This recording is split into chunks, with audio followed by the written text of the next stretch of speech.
So hello everyone, welcome back to my channel. तो मैं आप लोगों के लिए गो प्रिंसेस गो का पार्ट 5 लेके आ चुकी हूँ। अगर आपने इस ड्रामे के पिछले पार्ट्स नहीं देखे हैं तो उसका लिंक आपको नीचे डिस्क्रिप्शन बॉक्स या फिर मेरे चैनल के प्लेलिस्ट सेशन में भी मिल जाएगा।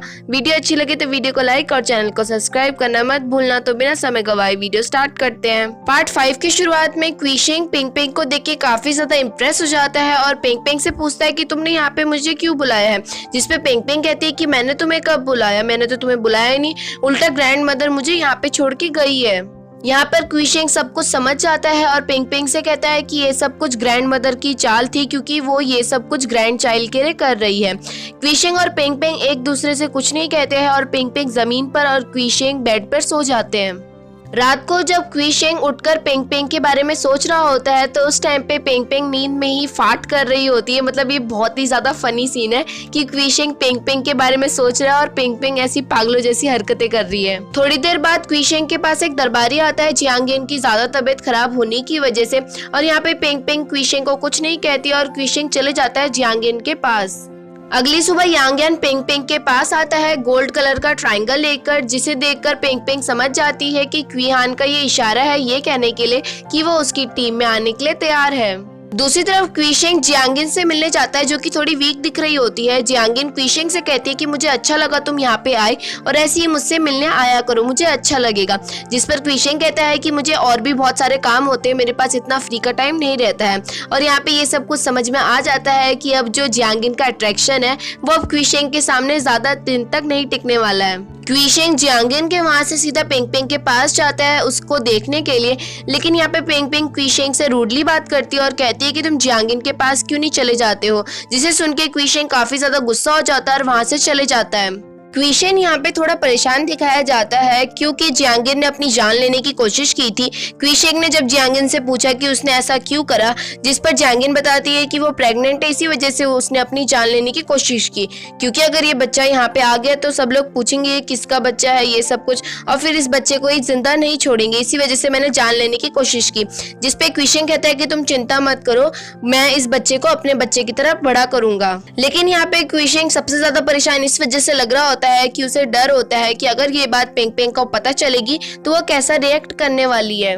दूसरी तरफ पिंग पिंग के पास एक डॉक्टर आता है और वो पिंग पिंग की पल्सेस चेक करता है, जिसे चेक करने पर वो डॉक्टर हैरान हो जाता है और कहता है कि आप प्रेग्नेंट हो, जिसे सुनकर पिंग पिंग भी काफी हैरान हो जाती है और अपने आप को बंद कर लेती है कमरे में। लूली पिंग पिंग के पास बहुत छोटे छोटे कपड़े लेके आती है छोटे बच्चों के लिए, लेकिन पिंग पिंग को यहाँ पे परेशान देखकर लूली सब कुछ बता देती है पिंग पिंग को कि आप प्रेग्नेंट नहीं हो, ये सब कुछ करने के लिए हमें ग्रैंड मदर ने कहा था ताकि वो आपकी हंसी भी देख सके। और यहाँ पे लूली क्वीशिंग वाली बात भी बता देती है कि जियांगिन प्रेग्नेंट है, लेकिन यहाँ पे पिंग पिंग दुखी होने के बजाय बहुत ज्यादा खुश हो जाती है और कहती है कि ये तो अच्छी बात है, मैं उसके बच्चे को पालने के लिए तैयार हूँ। पिंग पिंग से मिलने क्वीशिंग आता है और यहाँ पे क्वीशिंग को लगता है कि पिंग पिंग काफी गुस्से में होगी, लेकिन पिंग पिंग खुश होती है जियांगिन को लेकर और पिंग पिंग से कहती है कि तुम्हें ज्यादा टाइम जियांगिन के साथ बिताना चाहिए, और साथ ही साथ कहती है कि तुम चिंता मत करो, मैं जियांगिन की बात किसी को भी नहीं बताऊंगी और उसके बच्चे को अपने बच्चे की तरह पालूंगी। पर क्वीशिंग ये सब कुछ देख के काफी गुस्सा हो जाता है और वहां से चले जाता है। नॉर्मल सी बात है, किसी पत्नी को अपने पति के अफेयर के बारे में पता चलेगा तो वो काफी ज्यादा गुस्सा होनी चाहिए, और यहाँ पे तो बात बच्चे तक भी पहुंच गई, लेकिन पिंग पिंग बिल्कुल नॉर्मल बिहेव कर रही थी। लूली पिंग पिंग से कहती है कि आपको ऐसा क्वीशिंग के सामने नहीं कहना चाहिए था, वो गुस्सा हो गए हैं। जिस पर पिंग पिंग कहती है कि मुझे इससे कोई फर्क नहीं पड़ता, मुझे सबसे पहले क्वीहान से मिलना है, क्योंकि उसको भी तो मेरी प्रेगनेंसी के बारे में पता चल गया होगा, लेकिन मुझे उसको सच्चाई जल्द से जल्द बतानी है। पिंग पिंग अगले दिन क्वीहान से मिलती है और सब कुछ बता देती है, जिस पर क्वीहान कहता है कि मुझे पता ही था कि तुम प्रेग्नेंट नहीं होगी। यहाँ पर ये दोनों प्लान बनाते हैं कि एक बार जब जियांगिन अपना बच्चा पैदा कर देगी तो उसके बाद हम सभी लोगों को सच्चाई बता देंगे, जिसके बाद सभी लोग क्वीशिंग से उसकी राजगद्दी छीन लेंगे। पिंग पिंग जियांगिन से भी मिलने चाहती है और यहाँ पे जियांगिन को लगता है कि शायद से पिंग पिंग उससे गुस्से में होगी, लेकिन पिंग पिंग तो हमारी नॉर्मल बिहेव कर रही थी। पिंग पिंग जियांगिन के कमरे में जाकर काफी अच्छी खुशबू महसूस करती है और पूछती है कि ये खुशबू कहाँ से आ रही है, जिस पर जियांगिन चलाते हुए कहती है पिंग पिंग को कि क्वीशिंग ने मुझे खुशबू वाली मशीन दी है ताकि मैं रात को आराम से सो सकूं। यहाँ पर जियांगिन पेंग पेंग को जलाने के लिए कहती है कि अक्सर क्विशिंग मुझसे मिलने आया करता है और वो मेरी पेंटिंग्स भी बनाया करता था। जिसे सुनकर पेंग पेंग कहती है कि अच्छा, क्विशिंग पेंटिंग भी बनाता है। जिस पर जियांगिन कहती है कि क्यों, क्विशिंग ने तुम्हारी पेंटिंग नहीं बनाई है? मेरी पेंटिंग ना गुम हो गई है, वरना मैं तुम्हें जरूर दिखा देती। ये बात क्विशिंग की चारों पत्नियों को भी पता चल जाती है और वो पहुंच जाती है पेंग पेंग के पास पेंग पेंग को चलाने के लिए और कहने लग जाती है कि क्विशिंग ने तो हमारी भी तस्वीरें बना रखी है, उन्होंने आपकी क्यों नहीं बना रखी है, बल्कि आप तो सबसे खास पत्नी हो उनकी। यहाँ पर लेकिन पेंग पेंग को भी बिल्कुल भी असर नहीं पड़ रहा होता है। ऑब्वियसली बात है, कोई लड़का किसी दूसरे लड़के से क्यों बोलेगा कि मेरी पेंटिंग बनाओ। दूसरी तरफ पेंटिंग गुम होने की खबर क्विशिंग को पता चल जाती है और वो क्विहान को बुलाकर कहता है कि जिसने भी पेंटिंग चुरा रखी है तुम उसका पता लगाओ। रात को यांगियान पेंग पेंग के कमरे में जाता है पेंटिंग का पता लगाने के लिए और यहाँ पे कोई काला कपड़ा पहना हुआ आदमी यांगियान का पीछा कर रहा होता है। यांगियान सारी जगह ढूंढता है पेंग पेंग के कमरे में और यहाँ पे यांगियान को पेंग पेंग के कमरे में से जियांगिन की पेंटिंग मिल जाती है। यांगियान क्विहान के पास जाता है और उसे बता देता है कि पेंग पेंग के रूम में मुझे पेंटिंग मिली है। जिसे सुन के क्विहान हैरान हो जाता है और सोचने लग जाता है कि पेंग पेंग क्यों छुपाएगी जियांगियान की पेंटिंग। दूसरी तरफ वो काला कपड़ा पहना हुआ आदमी जियांगियान के पास जाता है और बता देता है कि यांगियान ने पेंग पेंग के रूम में से वो पेंटिंग देख ली है। जिसके बाद जियांगियान काफी खुश हो जाती है और उस आदमी को कुछ पैसे देके कहती है कि हमेशा हमेशा के लिए यहाँ से चले जाना। और यहाँ पे हमें समझ में आ जाता है कि जियांगियान ने जानबूझ के वो पेंटिंग पेंग पेंग के रूम में छुपा रखी है ताकि जब यांगियान को पता चल जाए उस पेंटिंग चोर के बारे में तो क्विहान सीधा क्विशिंग को ये पेंटिंग के बारे में बता दे, जिसके बाद पेंग पेंग को सजा हो।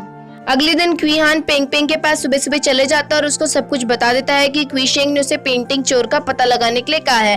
और यहाँ पे पेंग पेंग को बता भी देता है क्विहान की वो पेंटिंग मुझे तुम्हारे रूम से मिली है। जिसपे पेंग पेंग कहती है कि मेरे रूम में क्या कर रही है जियांगिन की पेंटिंग। जिसपे क्विहान कहता है कि मुझे लगा ही था कि तुमने वो पेंटिंग नहीं चुराई होगी। और क्विहान कहता है कि तुम अगर चाहो तो मैं क्विशिंग को ये बात नहीं बताऊंगा। जिस पर पेंग पेंग कहते हैं कि घबराओ मत, ये सारी बात बता दो क्विशिंग को। जिसके बाद अगर क्विशिंग को मुझ पे गुस्सा आएगा तो मुझे पक्का सजा देगा, जिसके बाद हम उसके ऊपर डबल अटैक कर भी सकते हैं। क्विहान क्विशिंग के पास पहुंच जाता है और उसको सब कुछ बता देता है। पर यहाँ पे पेंग पेंग को लगता है कि क्विशिंग उसको सजा देगा, लेकिन यहाँ पे होता कुछ उल्टा ही है। क्विशिंग क्विहान से पे चिल्लाने लग जाता है और कहता है कि ये जानबूझकर पेंटिंग पेंग पेंग के रूम में छुपाई गई है, पेंग पेंग बेकसूर है। जिसके बाद पेंग पेंग और क्विहान बाहर आ जाते हैं और उन दोनों को ये लग रहा होता है कि क्विशिंग ने जानबूझकर पेंग पेंग को माफ करा ताकि पेंग पेंग को क्विशिंग पे शक ना हो और क्विशिंग अपने काम आराम से कर सके पेंग पेंग और क्विहान को मारने का। बाद में पेंग पेंग क्विशिंग की पत्नियों के पास जाती है ये देखने के लिए कि आखिर क्विशिंग किस तरह की पेंटिंग बनाता है। पर जब सभी पत्नियां अपनी अपनी पेंटिंग दिखाती है क्विशिंग की बनाई हुई तो पेंग पेंग हैरान हो जाती है, क्योंकि पेंग पेंग की ने जो पेंटिंग देखी होती है सोचा होता है कि बहुत अच्छी बना रहा होगा क्विशिंग, लेकिन क्विशिंग ने तो सबको कार्टून बना रखा होता है। अगले दिन पेंग पेंग लूली को डॉक्टर को बुलाने के लिए कहती है, क्योंकि अभी ग्रैंड मदर को नहीं पता चला है कि पेंग पेंग को सारी चीजें पता चल चुकी है। थोड़ी देर बाद भाग भाग के लूली आती है पेंग पेंग के पास और बताती है कि ग्रैंड मदर को जियांगिन के बारे में पता चल गया है और वो अबॉर्शन करवाने जा रही है। ये बात सुनते ही पेंग पेंग तुरंत जियांगिन की तरफ भागती है, क्योंकि अगर उसका अबॉर्शन हो गया तो पेंग पेंग का सारा प्लान खराब हो जाएगा।